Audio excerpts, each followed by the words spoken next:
प्रहार जनशक्ती महायुतीतून बाहेर पडण्याची शक्यता आहे। तर प्रहार पक्ष 6 एप्रिलला अर्ज भरणार आहे। 6 एप्रिलला उमेदवारी जाहीर करत अर्ज दाखल करणार। राणा दाम्पत्यावरती बच्चू कडू नाराज असल्याचं देखील कळतंय। प्रहार पक्ष अमरावतीमध्ये उमेदवार देणार अशी माहिती मिळते। तर प्रहार जनशक्ती पक्ष महायुतीमधून बाहेर पडणार सध्या ही शक्यता व्यक्त केली जाते। प्रहार पक्ष 6 एप्रिलला आपला अर्ज देखील भरणार असल्याचं कळतंय।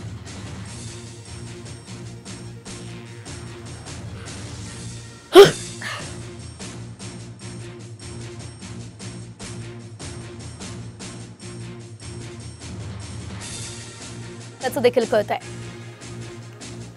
या संदर्भात अधिकचे अपडेट आपण घेऊयात आमचे प्रतिनिधी अमर घटारे यांच्याकडून। अमर, आपण बघतोय प्रहार महायुतीमधून बाहेर पडणार असं कळतंय आणि याशिवाय जर बघितलं तर राणा दाम्पत्यावर बच्चू कडू नाराज असल्याचं कळतंय। या नाराजी मागचं नेमकं कारण काय आहे?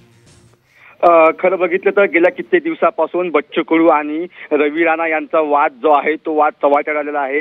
एकूण बघितलं तर मागच्या वर्षी ह्या दोघांचा वाद जो होता हा विकोपाला गेला होता आणि देवेंद्र फडणवीस यांनी सुद्धा मध्यस्थी केली होती आणि तेव्हापासून बघितलं तर जिल्ह्यामध्ये या दोन्ही नेत्यांमध्ये अतिशय वाद निर्माण झाला होता। आणि आता जर बघितलं तर नवनीत राणा ह्या भाजपकडून लढण्याची जी शक्यता वर्तवली होती त्याबाबत जे आहे बच्चू कडू यांनी 2 दिवसापूर्वीच प्रहारचा अमरावतीमध्ये मेळावा घेतला होता आणि त्या मेळावा मध्ये सगळ्या नेत्यांनी ठरवलं होतं की बच्चू कडू यांनी वेगळा निर्णय घ्यावा आणि बच्चू कडूंनी म्हटलं होतं की 2 ते 3 दिवसामध्ये मी माझा वेगळा निर्णय घेईन।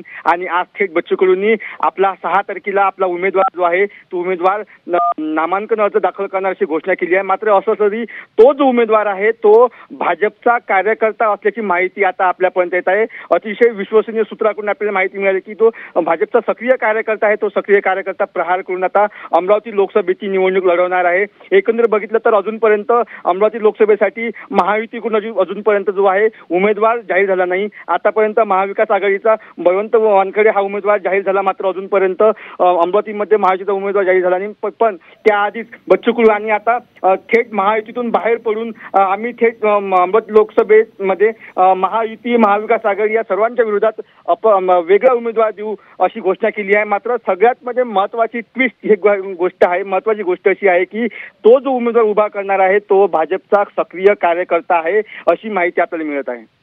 मात्र हा उमेदवार नेमका कोण असणार या संदर्भात काही माहिती अमर मिळाली आहे का? अजूनपर्यंत बच्चू कडूंनी तो उमेदवार कोण आहे ते गुलदस्त्यात ठेवलेला आहे। तो जो उमेदवार कोण असेल याची माहिती दिली नाही। मात्र तो अमर, अगदी काही वेळासाठी थांबवते, आपल्यासोबत स्वतः बच्चू कडू फोन लाईन वरून जोडले गेलेले आहे।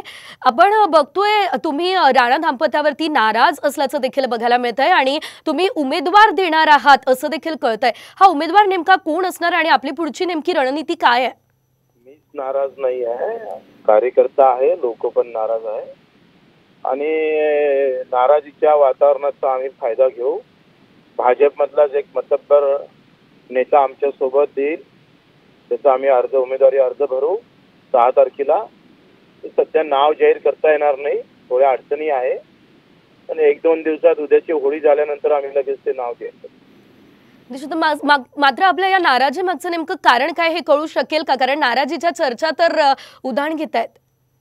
तर कारण त्यांनी शोधावं। माझं असं मत आहे का आम्ही 1-1.5 लाखाच्या फरकानं हा उमेदवार आम्ही जिंकून आणू। मुस्लिम समुदायासोबत, दलित समुदायासोबत माझं बोलणं चालू आहे, त्यांच्या संघटनेसोबत मी बोलतो आहे आणि यावेळेस प्रहारचा खासदार अमरावती। याचा अर्थ आपण महायुतीमधून बाहेर पडणार हा समजायचा का? नाही, आमची मैत्रीपूर्ण लढत राहील। धन्यवाद, तुम्ही आमच्यासोबत बातचीत केली यासाठी। तर आपण बघतोय प्रहार महायुतीमधून बाहेर पडणार अशी चर्चा रंगलेली आहे। मात्र आताच स्वतः बच्चू कडू आपल्यासोबत फोन लाईन वरून जोडले गेलेले होते आणि आमची मैत्रीपूर्ण लढत असेल असं त्यांनी यावेळेस सांगितलेलं आहे। उमेदवाराचं नाव आता जाहीर करू शकत नाही, मात्र लवकरच उमेदवाराचं नाव देखील जाहीर करणार असं देखील बच्चू कडू यांनी साम टीव्ही सोबत बोलत असताना सांगितलं।